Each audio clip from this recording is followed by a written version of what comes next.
Hapit na angin ang kinabuhi sa usa ka delivery rider. Human giaksyonan og dunggab gamit ang gunting sa usa ka public school district supervisor sa DepEd sa Panabo City. Ani report ni Argil Relator. Click na ni mo ng kuan, ma'am. Ning return refund gani nga kuan, ma'am. Di ihatag nga na doy. Kay dili mo dawaton ka mo na bahala na doy. Sir, dili mo nga makuha ko na, sir, kay sa customer mo na ikuan, sir. Itawag ko muna sa customer service good, sir, kay sila man mismo mag-refund. Ikunan na si mo siya pay. Dito na nila ikuan. Mao kini ang pagpasabot sa delivery rider kalabot sa item nga gideliver ni ini sa Magtiayon nga taga Panabo City sa Davao del Norte. Kinihuman nga matud sa Magtiayon dili kuno mao ang ilang item ug buot nila kining iuli. Matud sa delivery rider, ang Magtiayon na ang moproseso sa return refund policy sa online shopping app kay igura kuno siya nag-deliver sa item. Hangtod sa Iuli nimo. Yan, sir. Ambi na, iuli na. Dungkabon ta karon. Ay, sir. Ay, sir. Iuli na. Punta. Sige.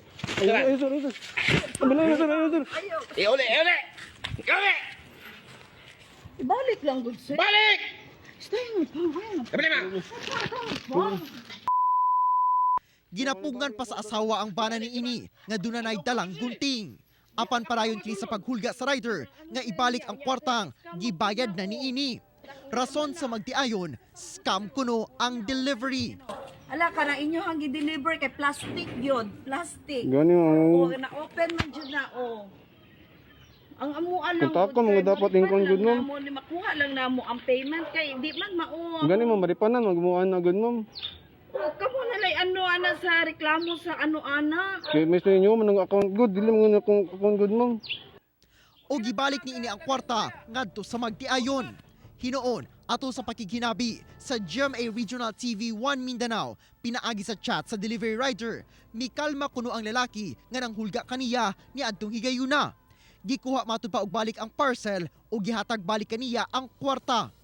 Matud sa delivery rider nga 5 ka bulan pa sa maong trabaho o gibutyag ni ini nga nahadlok gayud siya diyang giduulan siya sa lalaki. Sobra 300 pesos kuno ang kantidad sa parcel apan dako kini nga kwarta alang kaniya nga itapal.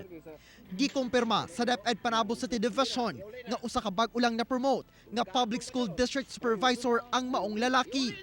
Apan tungod sa hitabo, sa pagkakaroon na issue na sa iya ang kadtong show cause order, and then by tomorrow siguro basi na siya report in writing, din makonsolidate na sa legal unit as of now ang iyang mga testimony sa iyang side.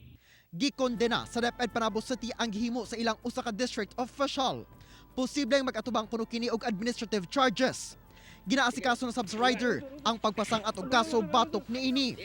Dili na makontak ang number sa district official apan abli ang GMA Regional TV 1 Mindanao sa ilang kabahin.